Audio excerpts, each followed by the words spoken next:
Okay, so this video will be posted to the ASMR chat so that you guys can listen to it and fall asleep where we talk You're about. gonna upload this using ASMR? Yeah, I'll make an ASMR playlist for you. Just kidding. Okay, so ile and yaktatos are both nominatives here, so why don't we just start with that? All right, ile comes from ile ila ilud, which means that, right? That or those if it's plural, right? Because remember, if you're ill, you want them over there. Ill over there, as opposed to. You don't get that? Ha. Well, so just look at the word ille. It's part of each stem. So if somebody is sick, you want them as far away from you as possible. So rather than saying this or these, you want them to be that or those. Right? It would be easy. It would be better for you health-wise to say those guys are sick rather than these guys are sick. Because if these guys are sick, then you've probably caught what they've got because you're in close proximity.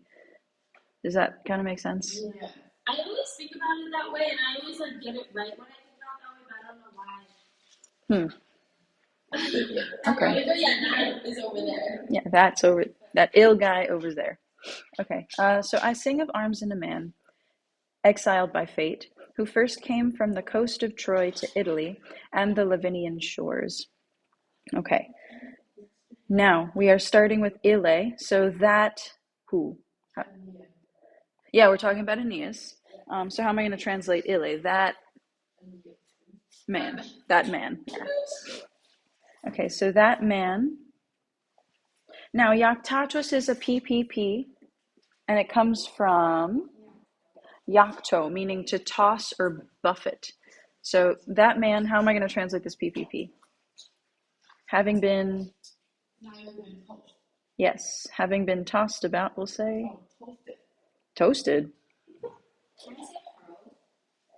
Yeah, you could say hurled. You could do that. Yes, but that might come from a different word actually. But let me see. Give me 1 second. Yeah, this is yakto yaktata, and I'm pretty sure to projectile vomit comes from yakio yakare. Yes. Yeah, yakio yakare yaki yak, just to throw, hurl, cast, or throw away, which is different from yakto, which is to throw away, throw out, jerk about, disturb, boast, or discuss. So it's quite similar, but it's got a little bit of an intricacy to it. Like it has more of a disturbance factor that yakio does not necessarily have. Okay, so that man having been tossed about. Has been, well, if it were has been tossed, what verb would we need to see here? Because you're making it a conjugated verb form, not a participle. You would need the S there, correct? All right, but we don't have one. Okay, although with that being said, sometimes the Romans do just kind of leave out participles. They do just leave out the verb to be, and that could be a possibility, but usually the note will tell you if that's the case. Okay, so that man, having been tossed about, multum, it's an adverb. Yeah, having been tossed about much or a lot. Yeah, we'll mark that up as an adverb. Okay, now we've got et and et. How do we deal with those correlative conjunctions? Oh, it's is it both and? Mm-hmm.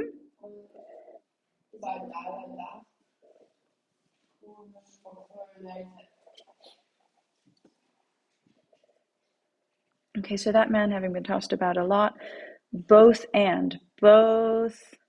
Now, tetis and alto are both what case? Yes.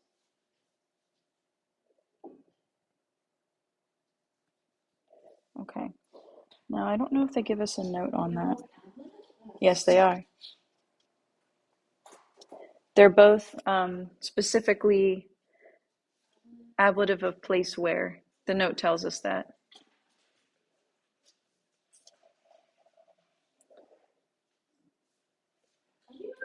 to like read the notes because I was trying and it made me more confused. Sometimes you kind of have to read into it a little bit. I wonder, maybe I have the notes to pull up. Is that Hang on.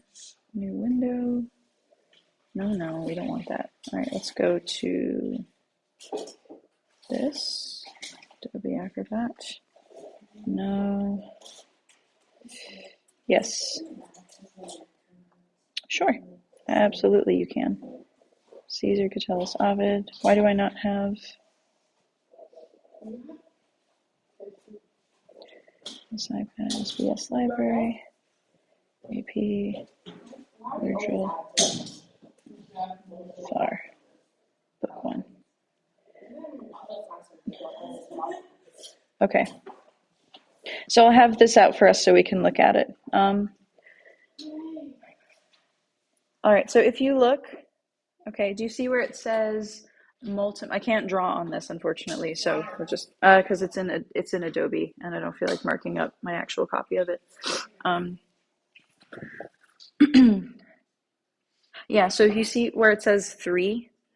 Okay, so basically what that means is all the notes in that section, there are different notes, but that all refers to what's contained in line 3. It's helpful because no, but then you just kind of have to get used to separating them. I feel like this is what, like, this is how you refer to label their notes. Mm-hmm. Yeah, a lot of books do it this way. Yeah, so basically if you see a bolded Latin word and then a colon, that's a new note, right? So multum, that's the first note. Okay, yeah. No. Okay, so then, and that just means with adverbial force, modifying jactatus, which is what we did. We translated it that way.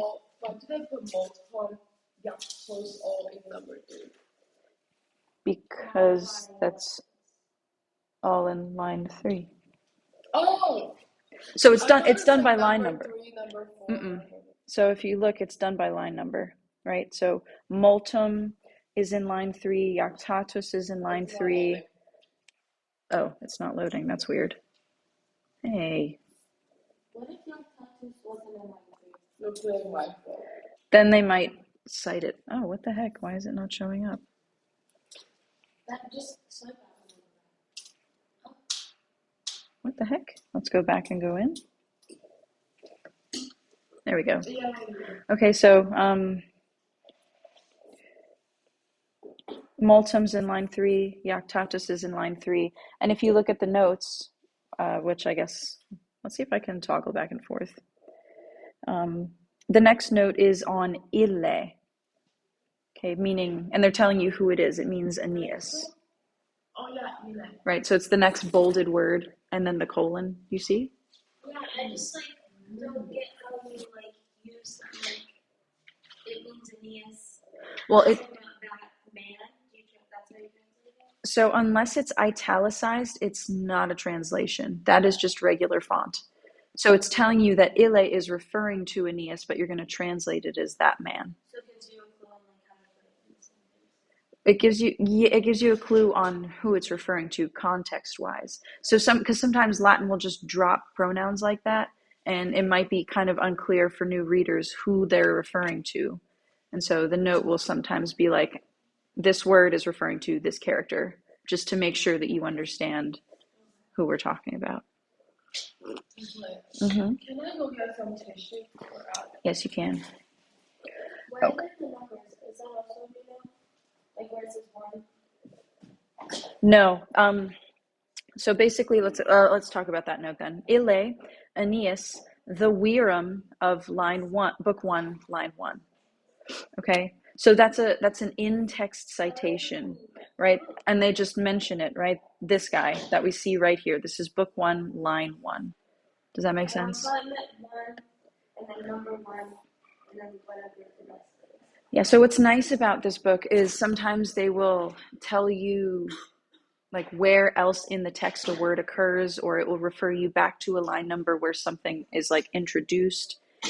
But you kind of have to pay attention to that. So when a citation is given like that, 1.1, it's usually book number, line number, at least for this scope. Okay. The next note, we've got tetis et alto. Now, they're supplying in parentheses for you the word in. Okay, the reason they're doing that is because they're telling you that's how you should understand those words, if that makes sense, to make it a little bit easier to translate. Okay, and then it tells you further, they're both ablatives of place where. And if you weren't sure what that was, you see that APP 319 in that line? It's it's a section in the appendix that explains what the ablative of place where is. Whoa. It's all in here. It's in the back. Like in your stomach. Oh, no. No. That is what it's called, but that's not what. I know, I'm just like, oh, the same thing. Yeah, so this work is supposed to be, it's actually fairly comprehensive because not only does it give you vocabulary, but it gives you grammar and very good commentary. So it's a good like starter book for those of you like kind of starting out and reading intense Latin. All right, any questions? Okay, and then final note, jactatus. Oh, what are they supplying here? So you could make it a conjugated verb according to this. So jacto means like toss or buffet, to toss or buffet. We took it.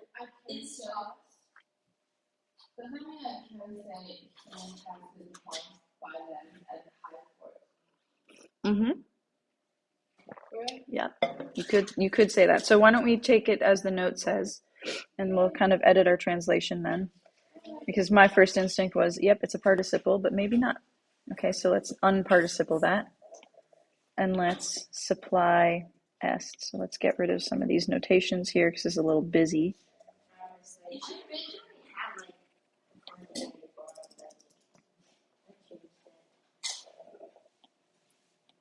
You should split the screen so you have that on one side and then The notes on the other. Do you know how to? There's a new way to do that on iPad. I know, I literally use it every day. I love it. Can you still? I have my notes on one side and my work on the other side. And for the synthesis, I have like my doc on one side and then you like. It doesn't show up. I have it split screened on my screen, but it won't. What? Really? Do you have Yep. this on? That's such a big idea. Do you have this on?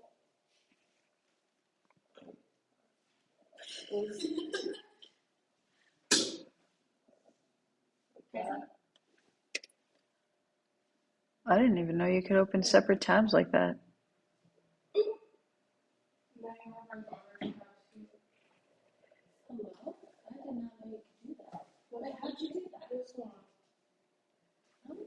Okay, well, I did give you the notes, so you guys can have them out. I have my copy here. I will still toggle back and forth, but all right, so that man, let's say instead, was tossed about.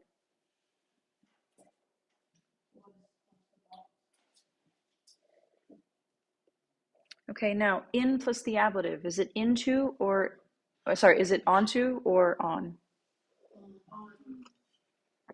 Good. So because tetis and alto are ablative, we're going to say that man was tossed about both on tetis, on land, and on, now, alto is a little weird. They don't give you a note about it, but I'm going to explain. Actually, well, maybe it doesn't need explanation. So in the glossary, they tell you that altum means the deep, the sea. Okay. You could say on land and on sea. But I'd like you to think about that for a second, right? What does the word altum look like in English?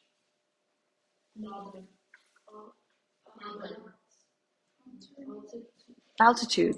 Yes, that's where we get the word altitude. And what is altitude? It's a measurement of height or depth, right?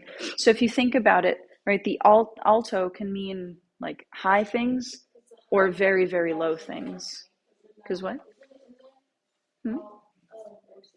We will see the word Altai again, yes. And it's going to be used differently, not to mean the sea. It's for the higher level. Line 7, right down here. Okay. So that man was tossed about both on land and on sea.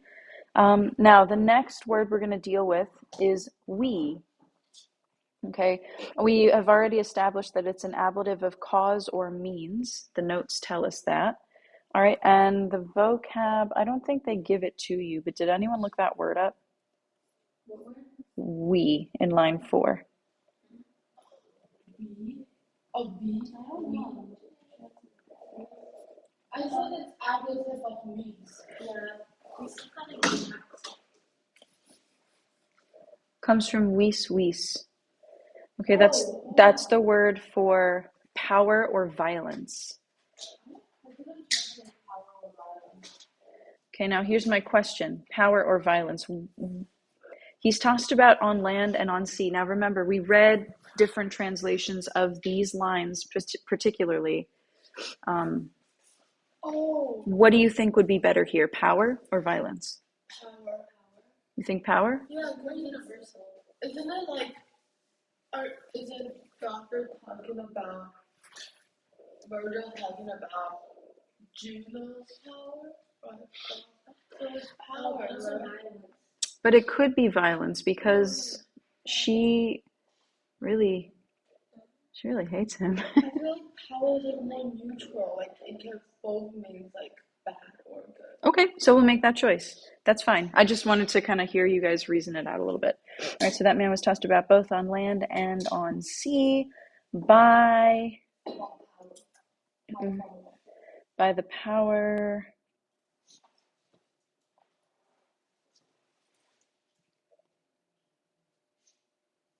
and superum. What case is that? Nope. So yes, it does look like an accusative, but the notes, there's a note about it. So let's take a look. Hey, where's my notey note? Yeah. So if you take a look, all right, you see where it says 4? Superum equals what? Superorum.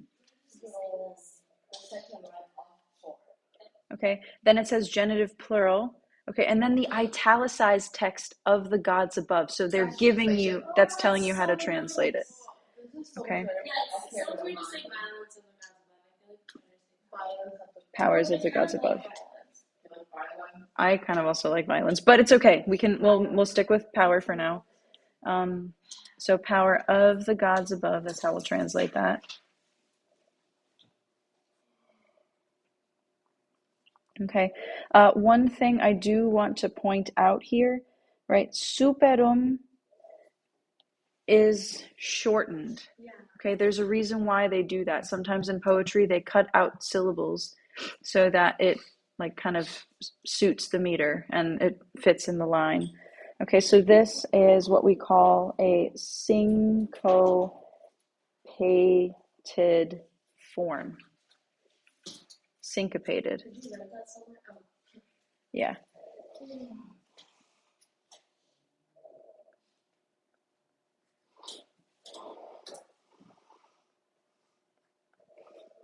Okay. Make sense? Okay, so that's just a plain old genitive modifying or going with we. Okay. Yeah. Fine. Okay, so let's put a comma there and let's keep pushing. Now, we've got Saiwai, Memorem, Eunonis, and Ob Iram. Okay. So let's take a look at the notes here. Let's see if this helps us. Okay, Memorem. It is a transferred epithet, we'll talk about that in a minute, logically belonging to Juno, or Eunonis, but poetically and grammatically, it is applied to Iram. Okay, so who usually remembers things? People or things? People. But here, what Vergil is doing is he's applying the idea of remembering to a feeling. right? That's what this means here in the note, right? It's saying that logically, Juno should be the one who's remembering, but instead, grammatically, what Vergil is doing is he's attaching remembering to the word anger, which is weird. Well, we'll talk about it. All right, so memorem and iram, we're going to kind of put together. And the word siwai, well, let's see if they attack that in the notes. Say that again? Yes. Sorry. Yes, they are. So it does tell us, right? Siwai modifying eunonis and memorem modifying iram. Yes? You see that? Okay. Yes. Do you know what that is called? Synthesis. Yes. Synthesis. Interlocked word order. Okay. A, B, A, B. Right? What's the other one? Chiasmus. Remember, because it's a chasm. Okay. So here we've got a prepositional phrase. Whoops, my bad. Ob iram, memorem, that's going together. And then siwai eunonis, whoops, are both genitives.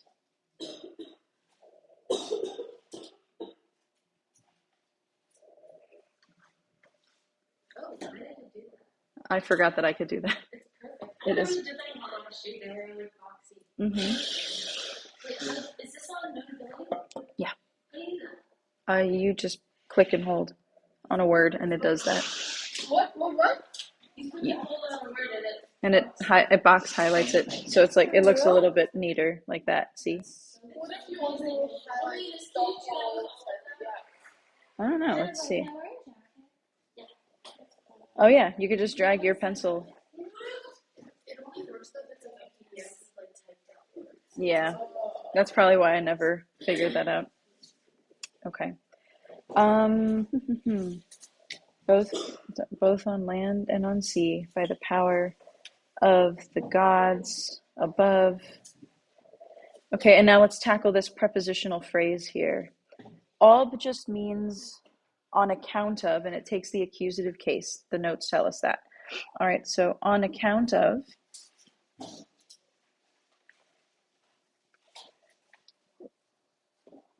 So the word memoris is an adjective here, meaning mindful, remembering, or unforgetting. And we're talking about anger here. So how, you guys think unforgetting anger? Wait, what else can it mean? Mindful or remembering. Because we're talking about Juno. I heard unforgettable. I said stern-minded. Well, we're not there yet. We're not there yet. Yeah, we're talking about ob iram memorem. Unforgettable or memorable or what? I like unforgettable. Well, it's not unforgettable, it's unforgetting. I think unforgettable. Better than what else? Yeah, that's good. Right, so it could either be on account of mindful anger, remembering anger, or unforgetting anger. I think unforgetting is definitely important here, and we're going to talk about those reasons in a little bit. So on account of unforgetting anger, now we've got two genitives here of siwai eunonis. Who is she? Is she cruel? Is she stern? Or is she fierce? I think she's cruel. Of cruel Juno. Stern is like, yeah, strict. Or the back of a boat. Okay, anyway. Sorry. I thought. It's a little too late. Yeah, I know. Okay, now one thing I do actually want to point out for you, when we do the color coding, it's a little more clear or easy to see visually. But we've got synthesis here, that interlocked word order in this line. And actually just above, oh, never mind, it wasn't. No, it kind of is, I guess. This is kind of a synthesis as well, right? Because you've got ille and jactatus, and then you've got tedis and alto. Do you see that in the line above it? Okay, so it's like a double synthesis, which is cool. Okay. Huh? How do you spell it? I always spell it wrong. Oh, I did synthesis too. Without the N. I think it's it. I think it's that.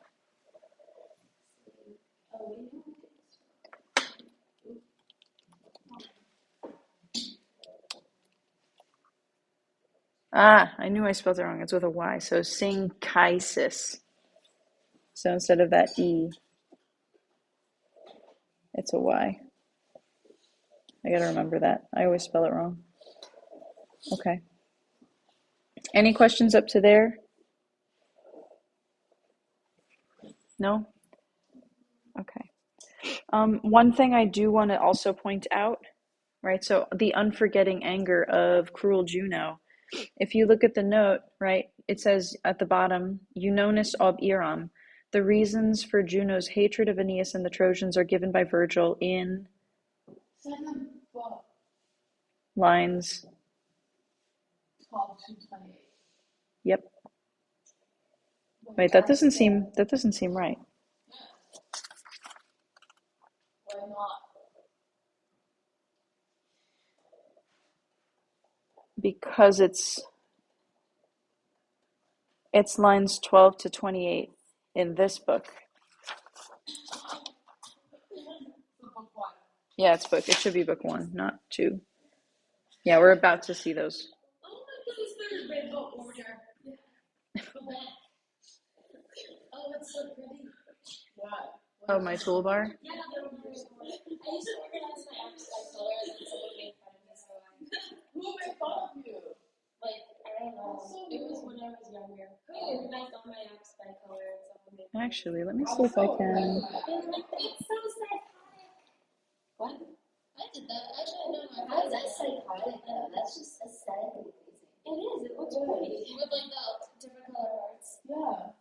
Yeah. Oh yay. Oh, I see your. What is that? Oh wait. Wait, who's in my humanity? The film crew.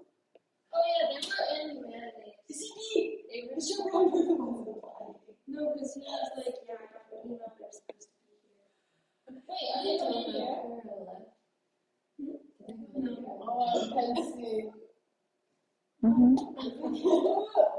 Wait, so he was being. Yay! Okay, so now I can write on it. And actually, I wonder if we could. Can you go back to the last video real quick? Oh man, it still won't do it. Okay, I was trying to split screen it again. Full screen. Which PDF? The notes? What do you need? No, like the. Oh, the other ones? These? No, like the one like the. Oh, those.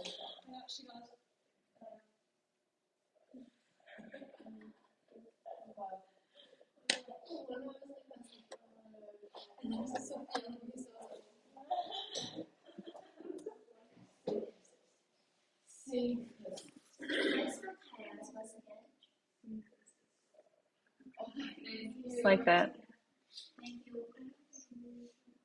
I saw the message name you gave Miss Gogo. Oh. Oh no. Nothing.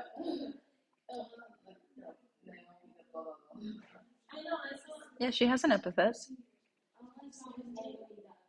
Yeah. Okay. Now, this next section, we're going to just go from here, multa, to passus.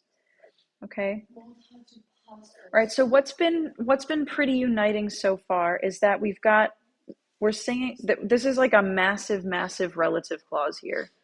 Okay, a man who first did this as an exile, that guy, having been tossed, and now we're going to get something else that's similar and nominative and masculine-y in that section that I just highlighted. What is it?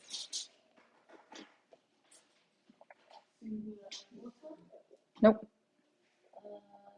That's neuter plural. No, yes, passus. Yep. Did they give me translation?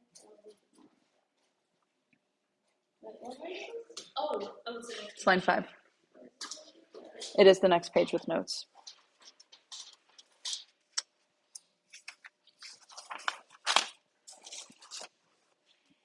Okay. So passus, do they give that to us? Pati, yes, they do. They do. It is right here. Can we split screen if everybody? I can, and it shows on my screen, but it doesn't show on there. You can do 2 different notability tabs. Yeah. Can you please show me one of course, because I really need to. Yeah, it's pretty easy. Okay, so pati or pati passus sum. This is what kind of verb? Is it regular? It's a deponent. Wait, is that still regular? Well, it's like a, I guess you could call it regular. It's kind of, not so much. It's just in the way that it's weird. Okay, so it means to suffer or endure. Okay, and because here it's being used as a PPP. Okay, but it comes from a deponent. So am I going to translate it as a perfect passive or perfect active? Active. Okay, so having endured, or what do you think? Endured or suffered? No, I think endured because I think it means endured. Really? Yeah. All right. Well, we can always change it. I think endured is a much better word to use here than suffered. Since suffered implies that he just like suffered. Yeah. Endured like puts his perseverance into account. Okay, I like that.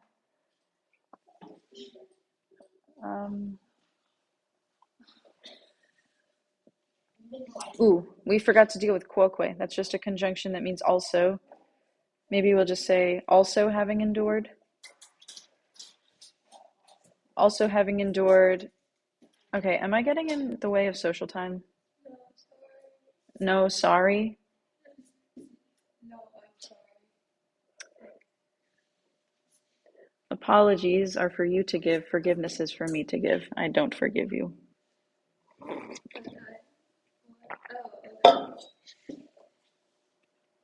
Okay. I mean, I don't really get on you guys because you guys are typically pretty good, but how do you expect me to care if you guys don't care? How do you expect me to show up and want to do my job if you don't care?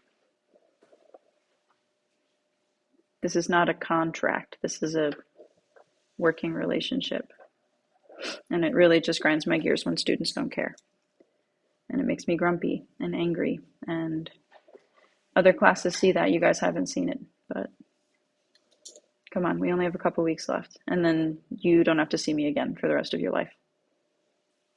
So let me have this.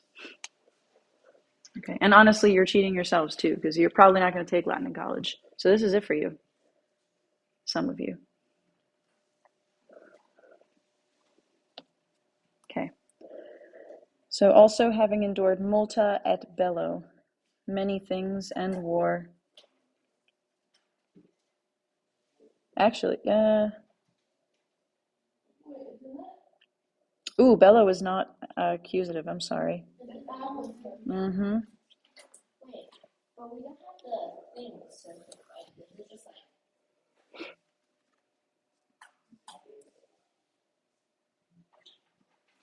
Oh, I see what we should say here. Okay, let's reword that then, because that actually is going to make sense. If we do having endured, is this like, should we just say endured? Let's see, that man was tossed about. And maybe we won't say having, maybe we'll just say Endured, yeah. and he also endured. Yeah. And the note does tell us that bello, we're to be assuming what word?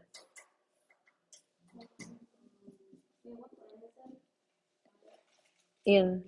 It's line 5. Yeah. Okay, so cognate accusative after landing in Italy. Yep. Wait, so what is it before? So bello, just assume that there's an in there, kind of understood. There's no N. In. It's not actually there, but we're just assuming. We're So what does supplying that it. mean? So we would say in war. Oh. Okay, so he also endured. But anyway, it's like the adjective, so we're still going to add something in there, right? Correct, yeah. So it doesn't matter. Well, this text is assuming that you haven't learned the Bouilloff method. We learned it. Yeah, you did. Oh yeah, Bouilloff is really helpful. Bouilloff is very helpful. I wish I learned it that way. It would have saved me so much time. Okay, also endured many things in war, right? Because we're just assuming. I would have never been able to get like in more if I didn't know like if I didn't try like if I would get on A bellow. Okay. Now, this word here, dum, it can sometimes mean while, but here I think it would be better translated as until. There are no notes on that word, unfortunately. And they don't gloss it for you. Yeah, it is what it is. I translated it as wow, and I was like, this doesn't really make sense. Yeah, and that's why I need to. That's why I'm saying we should use it as until. Until.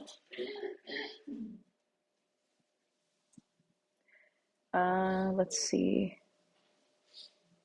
Which line is this? Now we're in line 5 going into 6. There's only one note. Yep. Ba, ba, ba. There's got to be something else, something we're missing.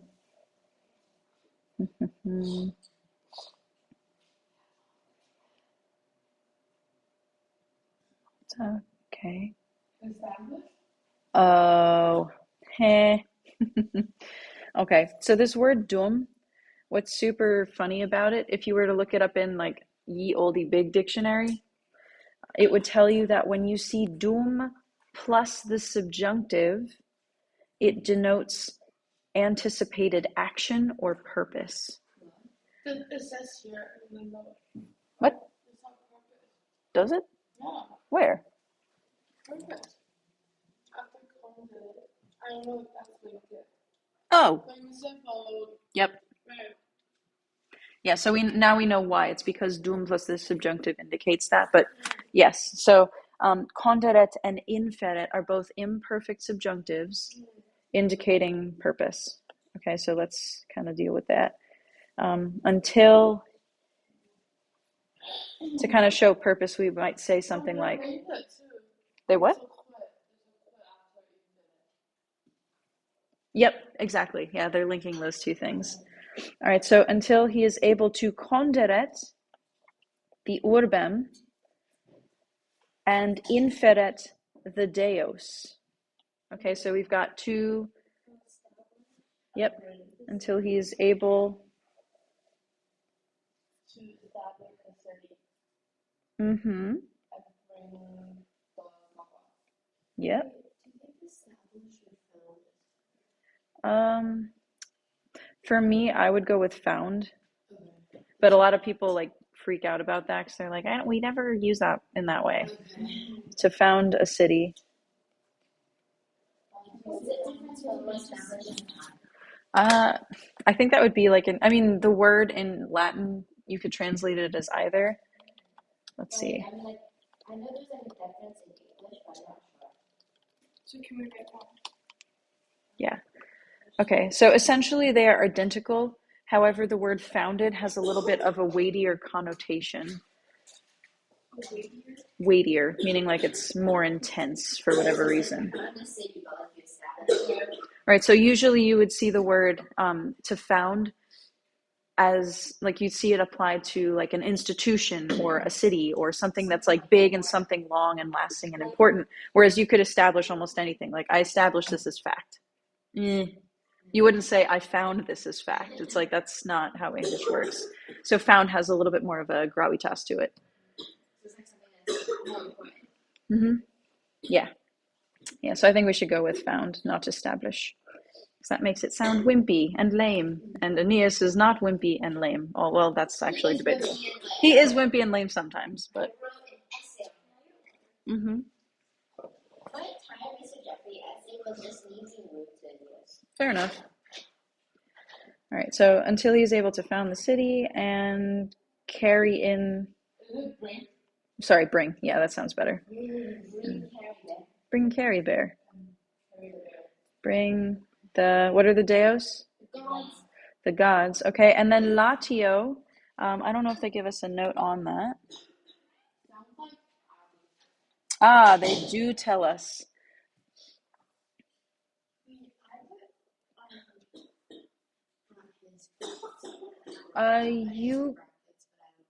You could say that.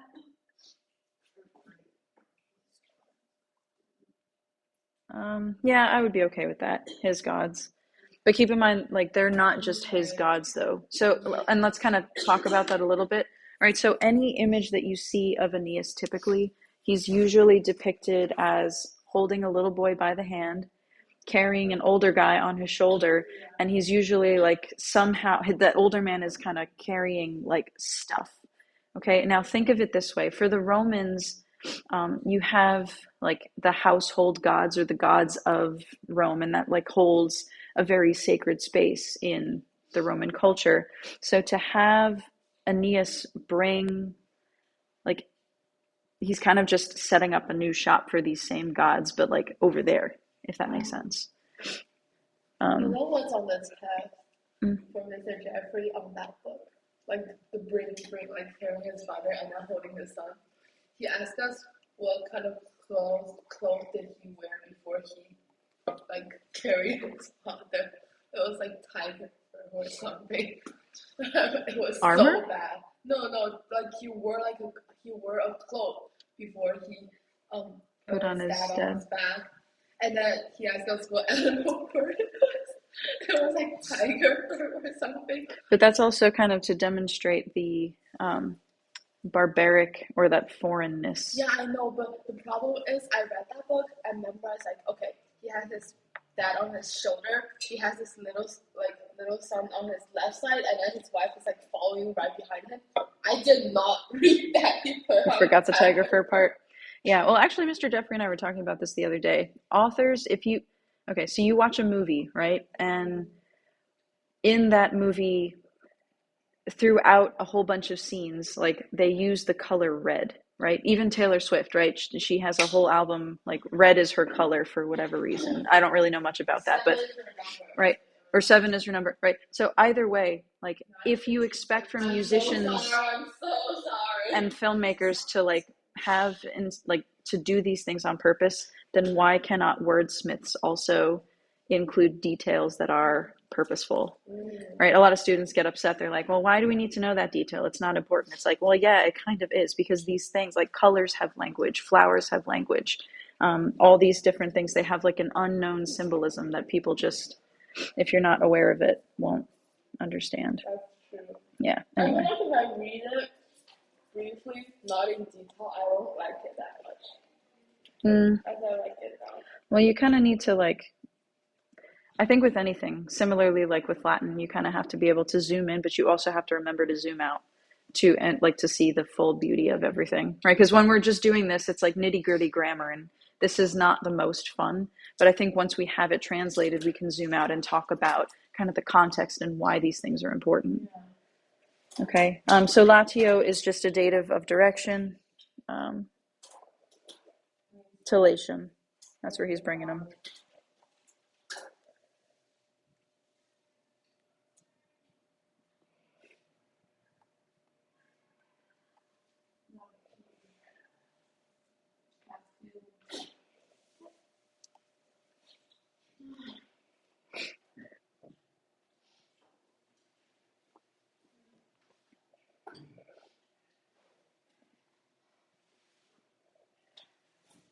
Okay. Now I'd imagine that this last section gave us issue. From genus unde to moenia Romae. Yes? Okay. So I will just go through. I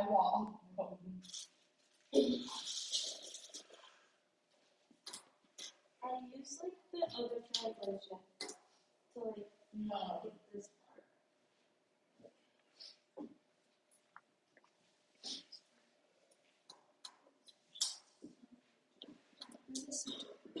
Hmm?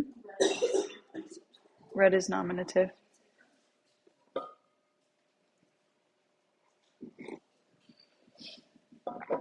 Okay. So the word unde they give you, and it already denotes motion away from, so we do not ever say from whence, we just say whence. Whence or from where. But you'll never say from whence. And you hear that in movies all the time. Get your education, don't forget from whence you came. Oh yeah. I don't like that. Well, so, and I think that that's part of it too. It's like, if you were to understand that rule that whence already denotes motion away, and then you purposefully, because who says that? Who says it? And he's not the most learned, is he? No, he is. He is? He's really smart. Yeah, he's really smart. Really smart. Oh, okay. And like Hamilton says in the play, like he's a better lawyer. Mm. No, Aaron Burr is really smart. He would find it really difficult for you. Oh wait, I heard. You know what? I heard you say Shakespeare. That you read it in Shakespeare, but you said Hamilton. You totally. That in my head, that's what I thought she said. Okay, Hamilton. But Hamilton was written by a modern guy who probably doesn't know that whence already denotes. It sounds better from where you came. I mean, yeah, it sounds. Yeah, I suppose. It only sounds better because like that's what people assume is correct. It's been like overcorrected over time. Yeah, from where you came is fine. It's harder to say. Whence is easy to say that.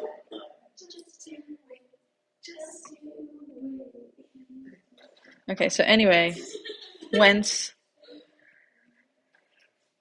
the genus, let's see, the genus Latinum, the Latin race, or people, let's say people, the Latin people, que, and the Alban fathers. What is Alban? We'll talk about it in a second. Atque and the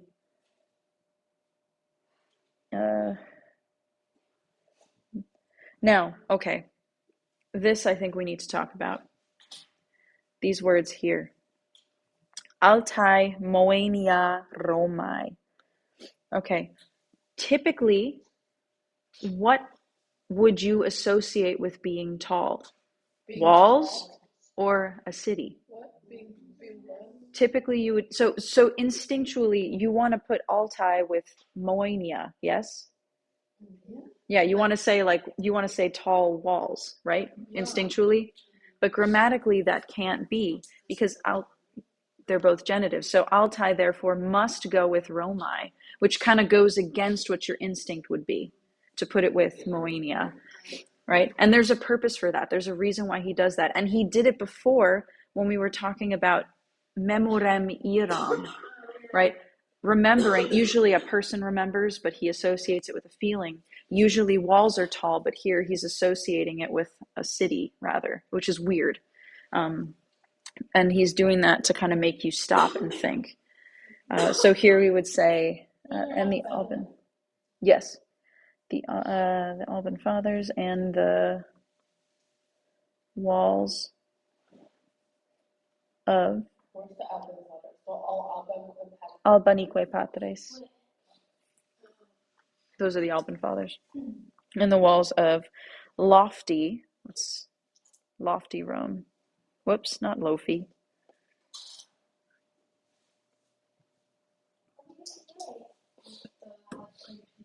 and the album. Wait, it's so much shorter than Latin. Yeah. Latin is way more efficient than English. Yeah, because it takes out all personal pronouns. No, not true. It puts them in the verb. Yes and no. Yes and no. It takes out a lot of, it does take out a lot of pronouns, but not all. It also doesn't have us, thes, no articles. And they're just way more concise. Most T comes from. Alta. It's a lot. Now we saw that word before to mean the sea, right?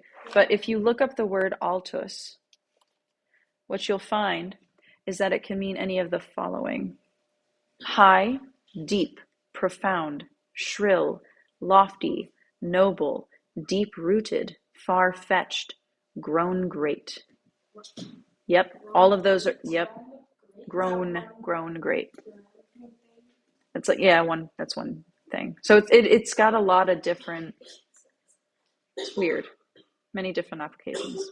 Okay, so like since we said went, would you need to say came somewhere? Like went, blah blah blah came. Yes, and I think the note does help us here. It does say,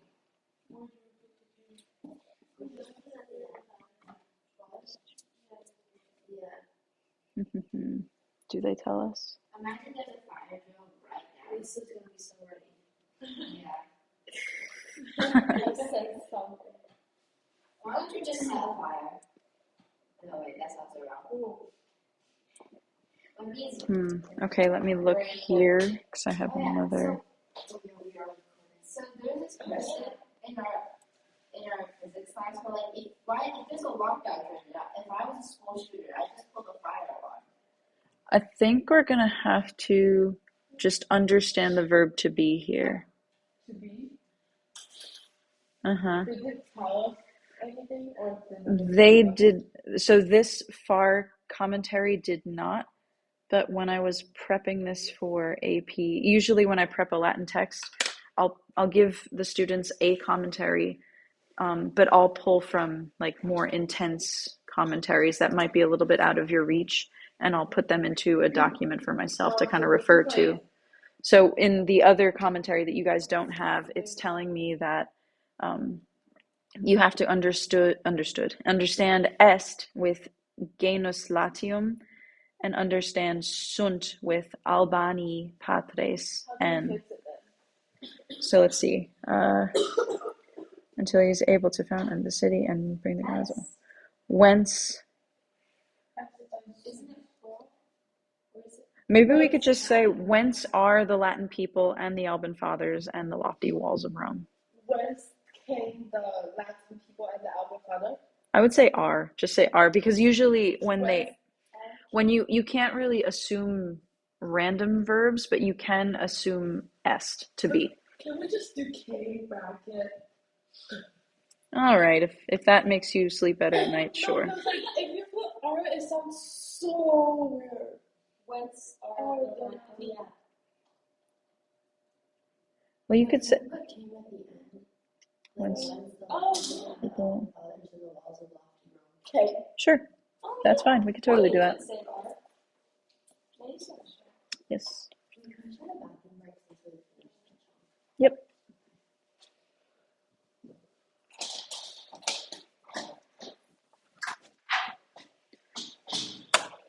Okay, stop at 3.